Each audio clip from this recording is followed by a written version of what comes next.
ఒకటి వరకు. అప్పటి నుండి ఆయన శిష్యులు అనేకులు వెనుక తీసి మరి ఎన్నడూనూ ఆయనను వెంబడించాలి. యేసు మీరు కూడా వెళ్ళిపోవాలని ఉన్నారా అని 12 మందిని అడగగా సీమోను పేతురు, ప్రభువా, ఎవని యొద్దకు వెళ్ళుదుము? నీవే నిత్య జీవపు మాటలు గలవాడవు, నీవే దేవుని పరిశుద్ధుడు అని మేము విశ్వసించి ఎరిగి ఉన్నామని ఆయనతో చెప్పాను అన్నాడు. ఇక్కడ యేసుని వెంబడించిన అనేక మంది శిష్యులు వెనుక తీసి ఆయనను వెనుక తీయబడ్డా, అంటే ఆయన విడిచి వెళ్ళిపోయినారు. మరి ఎన్నడూ కూడా యేసును వారు వెంబడించారు.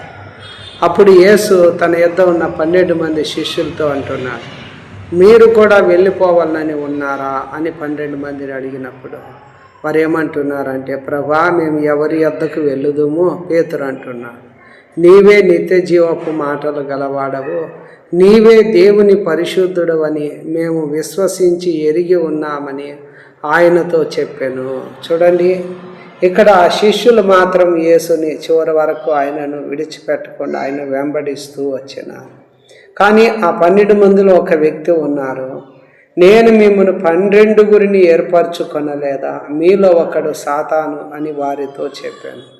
సీమోను ఇస్కరియోతు కుమారుడైన యోధా 12 మందిలో ఒకడై ఉండి ఆయనను అప్పగింపబోచుండెను గనుక వాణ్ణి గూర్చి ఆయన ఈ మాట చెప్పాను అంటాను. ఇక్కడ 12 మందిలో ఒక వ్యక్తి సాతాను ఉన్నారు. ఈరోజు ఈ వీడియో చూసి అనేకుల్లో క్రీస్తుని విశ్వసించేటువంటి వారిలో కొద్దిమంది ఇస్కరియోతు యోధా లాంటి వారు, సాతాను అనగా దుష్టుని సంబంధులు ఉన్నారు.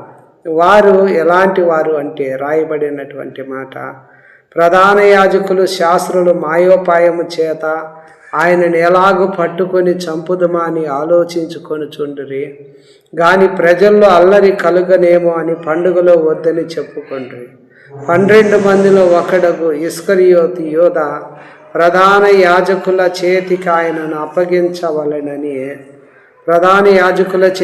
అప్పగించాలని వారి వద్దకు వెళ్ళారు. వారు విని సంతోషించి ద్రవ్యమిత్తుమని వాగ్దానం చేశారు గనుక వాడు ఆయనను అప్పగించుటకు తగిన సమయము కనిపెట్టుచూ ఉండేను అంటున్నాను. మరొక చోట చూసినప్పుడు ఆ 12 మందిలో ఒకడు ఇస్కరియోతు యోధా ప్రధాన యాజకుల వద్దకు వెళ్ళి, నేను ఆయనను మీకు అప్పగిస్తే నాకేమి ఇస్తారు అని వారిని అడిగాను. అందుకు వారు 30 వెండి నాణ్యాలు తూచి వానికి ఇచ్చిరి. వాడు అప్పటి నుండి ఆయనను అప్పగించుటకు తగిన సమయము కనిపెట్టి. ఈరోజు కూడా ప్రభును